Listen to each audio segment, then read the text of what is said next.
Assalamualaikum warahmatullahi wabarakatuh.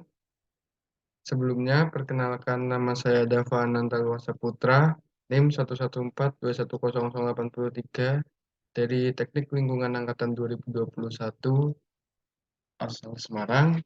Saya dari kelas C, mata kuliah Hidrologi Lingkungan, akan memaparkan tentang permasalahan hidrologi permukaan dan bawah permukaan. Di sini saya mengambil dua bencana, yaitu bencana banjir dan bencana kekeringan. Yang pertama adalah bencana banjir. Bencana banjir merupakan peristiwa terbenamnya daratan oleh air yang eh, yang diambil dari Jurnal Alawiyah tahun 2014. Menurut AJI tahun 2015, banjir merupakan limpasan air yang melebihi tinggi muka air normal sehingga air meluap dari palung sungai yang menyebabkan genangan pada lahan yang lebih rendah di sisi-sisi sungai. Lalu faktor pemicu dari banjir. Faktor pemicu dari banjir ada tiga, yaitu yang pertama faktor meteorologis, faktor hidrologi, dan faktor antropogenik. Untuk faktor meteorologis dari banjir sendiri adalah curah hujan. Jadi, semakin tinggi curah hujan yang terjadi, maka semakin besar pula potensi bencana banjir pada wilayah tersebut. Lalu yang kedua adalah faktor hidrologi. Nah, faktor hidrologi ini ada hubungannya dengan neraca air atau kesetimbangan ketersediaan air permukaan yang ada di daerah tersebut. Di neraca air ini sendiri itu selain dengan curah hujan tadi yang di faktor meteorologis, juga ada hubungannya dengan infiltrasi tanah atau kemampuan tanah untuk menyerap si air tersebut. Nah, lalu yang ketiga adalah faktor antropogenik atau ulah manusia. Salah satu faktor antropogenik ini yang saya ambil adalah kebiasaan manusia dalam membuang sampah ke sungai, membuang sampah sembarangan dan tidak pada tempatnya. Lalu setelah ada faktor pemicu ada faktor pengontrol. Faktor pengontrol ini ada 4. Yang pertama ada topografi, jaringan sungai, jenis tanah, dan penggunaan lahan. Nah, di faktor pengontrol yang pertama yaitu topografi. Nah, topografi ini saya mengambil di kemiringan lereng. Seperti yang kita tahu, air itu bergerak dari atas ke bawah atau dari hulu ke hilir. Nah, si topografi ini atau kemiringan lereng ini berpengaruh karena semakin curamnya lereng tersebut, maka besar kemungkinan lereng-lereng yang memiliki elevasi rendah di bawahnya akan mengalami banjir. Lalu yang selanjutnya ada jaringan sungai. Di jaringan sungai ini sendiri berhubungan pula dengan topografi. Nah, jadi di jaringan sungai ini memiliki banyak sekali bentuk-bentuk atau bentuk-bentuk aliran sungai. Ada seperti radial dan kawan-kawannya. Nah, semakin bervariasi atau semakin banyaknya anak sungai, maka banjir yang terjadi itu juga akan berbeda-beda. Seperti contohnya bentuk atau bentuk daerah aliran sungai yang radial. Eh, bentuk bentuk radial kan memiliki panjang anak sungai yang panjang. Nah, maka dari itu banjir yang datang pada daerah tersebut itu akan datangnya lama. Seperti contohnya tadi, faktor pemicu dari banjir adalah curah hujan. Nah, dikarenakan si anak-anak sungai dari das tersebut panjang, maka eh, ap- banjirnya itu baru datang setelah 1 banjirnya baru datang setelah 1 jam hujan tersebut reda. Lalu yang ketiga ada jenis tanah. Jenis tanah di sini ini berhubungan dengan lengas tanah atau kemampuan tanah tersebut untuk menjerap si air. Seperti yang saya bilang tadi adalah kemampuan tanah untuk menginfiltrasi aliran-aliran permukaan atau runoff. Lalu faktor pengontrol yang terakhir yaitu penggunaan lahan. Semakin sedikitnya lahan terbuka hijau dan semakin banyaknya pemukiman, maka besar kemungkinan banjir pada wilayah tersebut juga tinggi.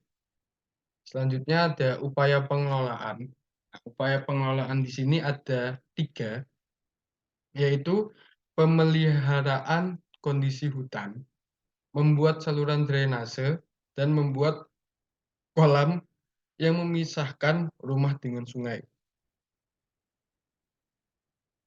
Pemeliharaan kondisi hutan di sini adalah semakin banyaknya hutan atau vegetasi yang ada di wilayah tersebut, maka semakin bagus juga kapasitas infiltrasi yang terjadi di daerah tersebut. Nah, terus lalu membuat saluran drainase. Seperti yang kita tahu, drainase ini untuk mengalirkan runoff atau aliran-aliran permukaan yang terjadi. Lalu membuat kolam yang memisahkan rumah dengan sungai. Apabila rumah tersebut berbatasan dengan sungai, maka alangkah baiknya kita membuat kolam atau sumur-sumur resapan agar air permukaan tersebut dapat terserap ke dalam tanah. Lalu bencana kedua adalah bencana kekeringan. Kekeringan adalah situasi atau kondisi di mana kekurangan air bersih dalam waktu yang lama sehingga menimbulkan kerugian secara material kepada masyarakat berdasarkan Wulandari tahun 2019. Nah, di kekeringan sendiri ada 3 faktor pemicu, yaitu faktor meteorologis, hidrologi, dan sosial ekonomi. Nah, untuk faktor meteorologis dan hidrologi dari kekeringan ini sama seperti yang sudah saya jelaskan di faktor pemicu, faktor meteorologis dan hidrologi dari si banjir sendiri.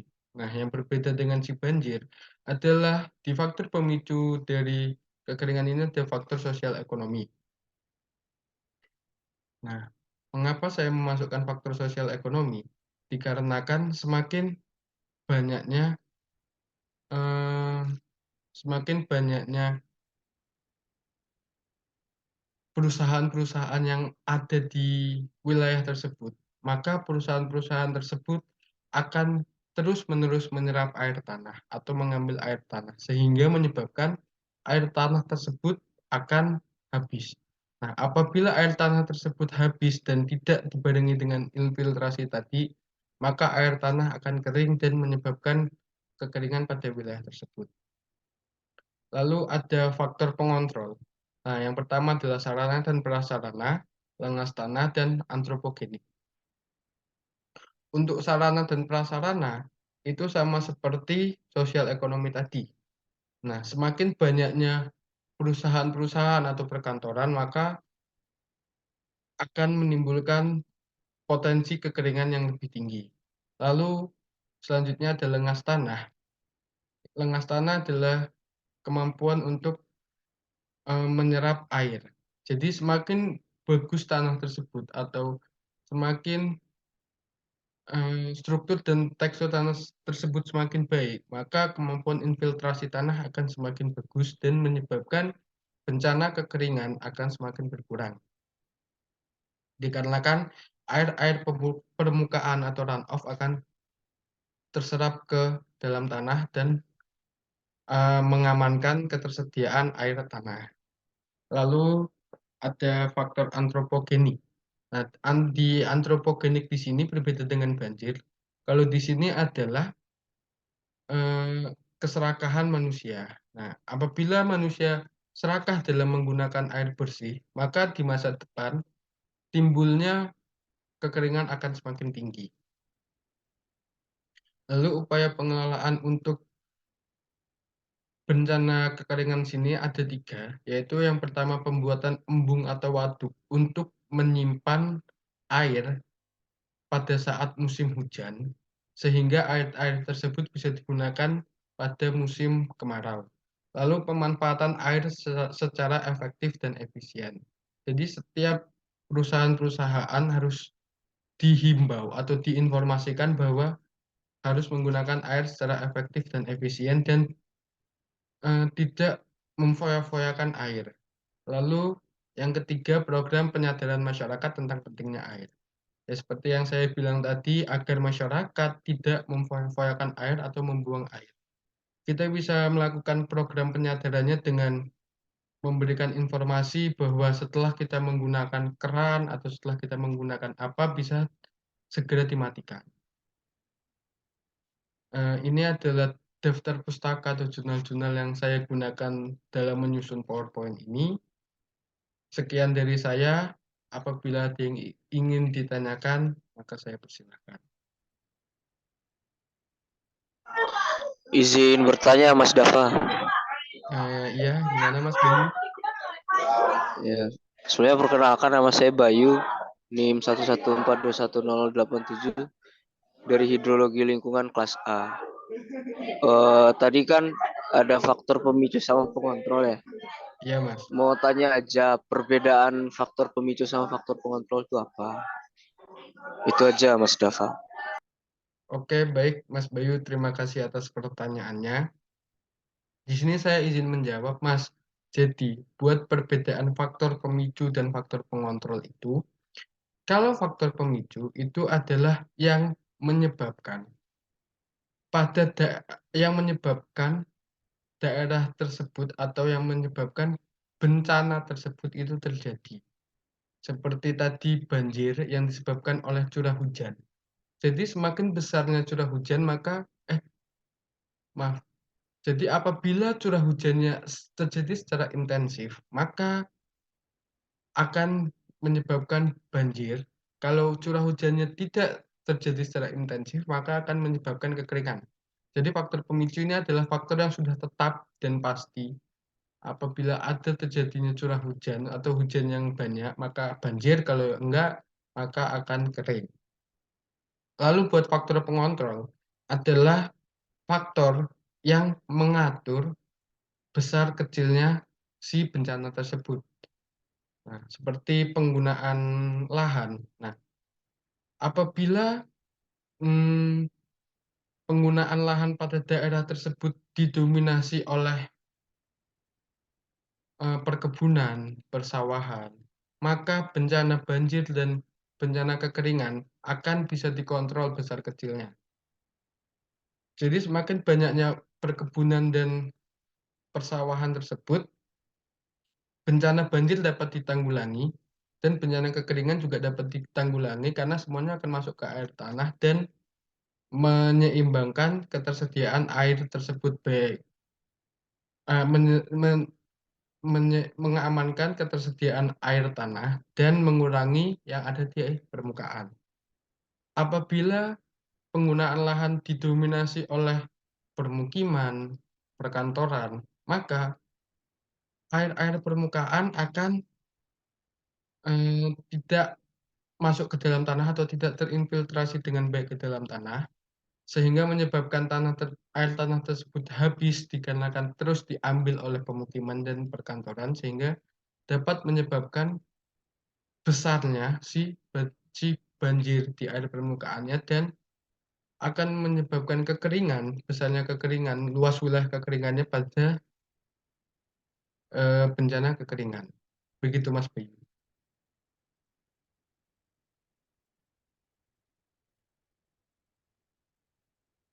Mas Bayu, apakah Mas Bayu masih di tempat? Oke Mas Dava. Makasih jawabannya Mas Dava. Oke, baik Mas Bayu, makasih.